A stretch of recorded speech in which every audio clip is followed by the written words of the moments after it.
Tapi ingat, biarpun membagi waris harus segera, tapi itu pun setelah beberapa hal berikut ini. Setelah 5, Ibu, Pak. Kalau ingin bagi waris dengan cepat, yang pertama, setelah hutangnya kepada Allah. Mungkin orang tua kita pernah punya fidyah belum dibayar, bayarin dulu, bayar kafarah, bayarin dulu.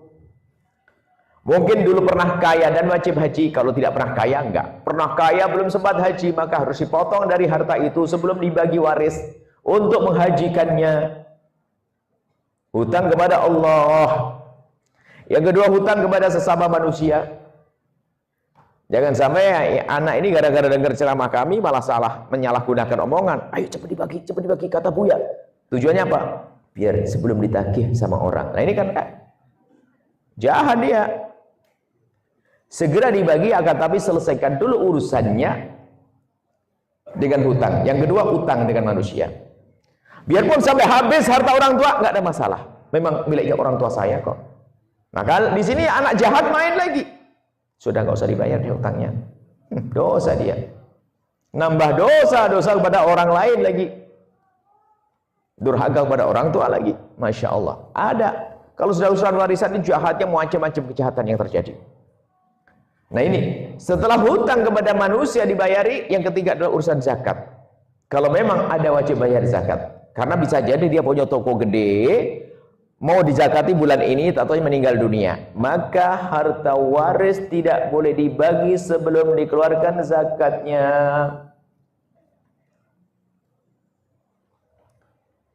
Tapi repot kalau urusan sama orang sombong dengan syariat. Paling tidak senang dengan berita-berita begini nih. Iblis ahli neraka yang berjalan di atas bumi paling tidak senang dengan ceramah begini ini. Apalagi sama adiknya yang direbut warisnya ada juga. Nanti pasti dia dibahan, ganggu saya tuh. Dengan ceramah begini ini, hal apaan tuh? Tidak senang. Tidak tertarik. Kenapa? Dia lagi dengan syaitan.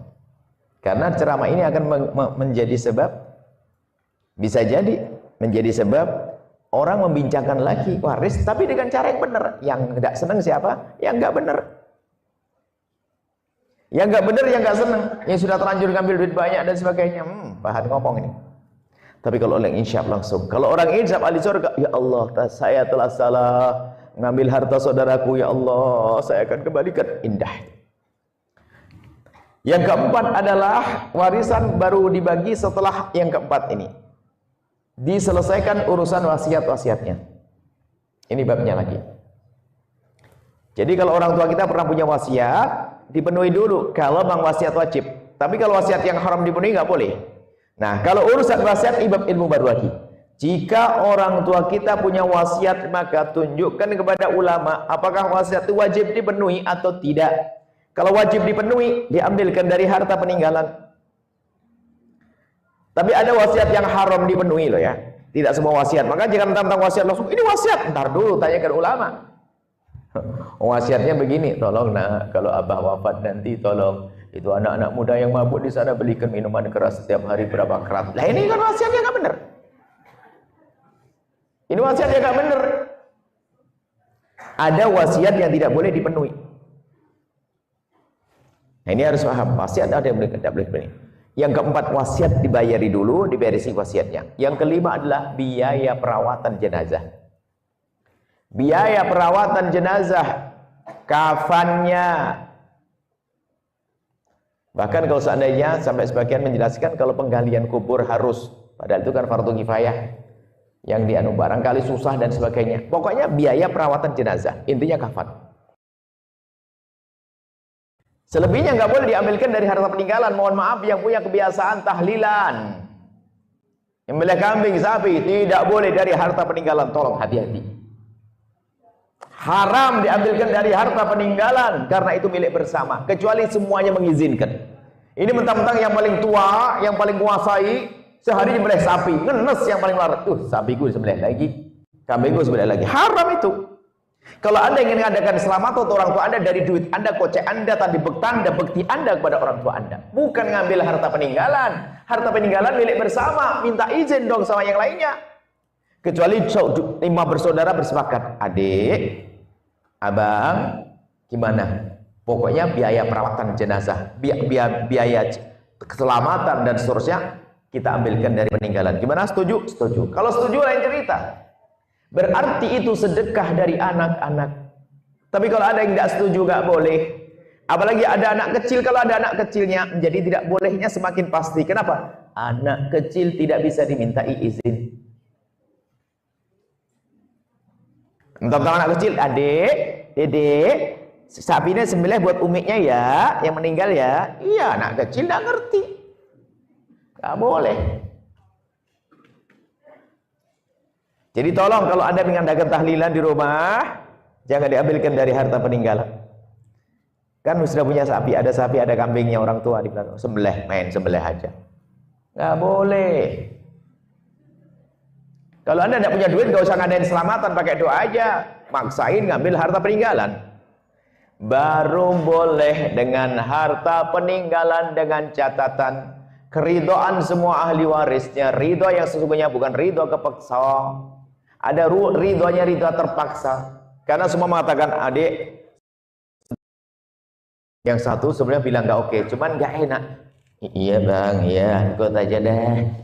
Tapi gemes dia banyak utang, mikirin.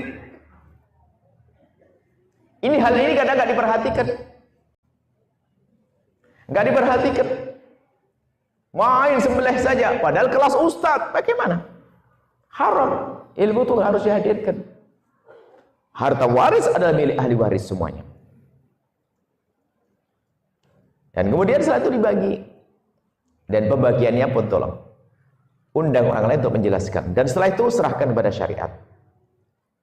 Kalau sudah ustadz mengatakan dibagi begini, ikut saja. Sudah, jangan ada yang angkat suara. Yang mengangkat suara adalah syaitannya. Dan selalu ada kadang angkat suara yang paling ini. Subhanallah, itu sudah dibimbing oleh syaitan. Sudah pastikan mulai malam ini. Jika ada pembagian waris, ada yang angkat suara, itulah iblisnya. Langsung aja tunjuk itu iblisnya. Pakai kerudung kadang-kadang. Pakai ubah putih kadang-kadang. Oh, luar biasa. Yang kadang tidak di situ, iblis yang di belakang. Kita pernah bagi waris juga, ini ceritanya. Bagi waris keluarga ini sudah sertifikat begini tentang rumah di sana, didudukkan permasalahannya, sudah oke semuanya. Setuju, selamat, bismillah. Kita baca Fatihah, selesai, sudah setuju semuanya. Indah, asik semuanya, senyum. Tiba-tiba kan kebetulan rumahnya masih berdekatan, salah satu anak perempuannya ini pulang. Diperkirakan nyampe di rumah, kita masih ada di situ, kita masih makan. Ada telepon. Tiba-tiba ngomong, tolong dek, tadi kesepakatannya dipending dulu. Kita sudah menduga, siapa dia? Ini. Oh, jangan-jangan dalam dugaan ini kan ada iblis pakai kopiah di belakangnya. Betul, suaminya yang melarang. Ini. Suaminya yang mengganggu, suami yang menyuruh mending. Makanya kami ingatkan Anda pada istri yang solehah. Jika suamimu lagi pembagian waris, Anda mendukung untuk jujur. Itu wanita ahli surga. Abang, jangan ngambil sepeser pun milik saudaramu. Abang, awas hati. Abang jangan angkat suara. Abang jangan suara. Waris. Hak abang diambil, yang bukan jangan ambil. Anda istri solehah. Jangan malah bisiki. Kok cuma segitu? Lah bagaimana sih? Abang itu? Iblis pakai kerudung. Hadir pengajian lagi kadang-kadang. Paling ngaji, paling rajin ngaji. Puasa Senin Kamis, tahajudan. Punya hafalan Quran kadang-kadang. Tertipu. Maka kalau Anda menemukan istri Anda lagi membayarkan waris, pastikan. Ingatkan bahasanya, wahai istriku, kau adalah istriku. Hati-hati membagian waris, ada setannya banyak. Kamu ngalah, kamu diem, kamu pasrah kepada syariat.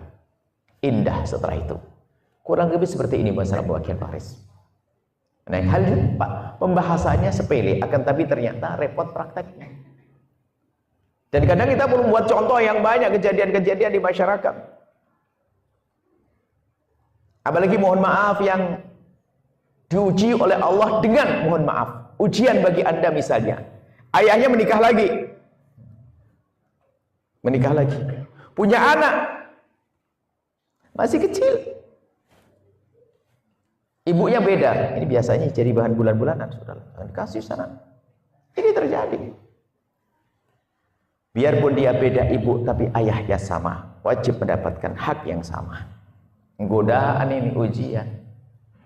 Yang jelas namanya harta waris itu rezeki nomplok, bukan jerih payah Anda. Anda sudah mendapatkannya. Kok susah banget sih baginya? Kenapa? Itu tadi ada syaitannya, ada iblisnya. Dan kemudian kalau orang sudah biasa rebutan waris, ketahui di luar pun sangat mudah untuk merampas harta orang lain, berbohong dalam bisnis, culas, besar menjadi pejabat pun nggak akan benar. Kenapa? Dia sudah tidak takut kepada Allah. Baik, sampai di sini kita bahas tentang waris, akan kita buka pertanyaan. Kita perlu renungan yang dalam. Kembalilah Anda dengan kesadaran. Kalau memang Anda berebut waris, Allah Maha Kasih kok. Pengampunan Allah sangat luas, tinggal kita menyadari dan bertobat. Selesai. Setelah Anda menyaksikan video ini, jangan lupa berselawat kepada baginda Nabi Muhammad sallallahu alaihi wa alihi wa sahbihi wasallam.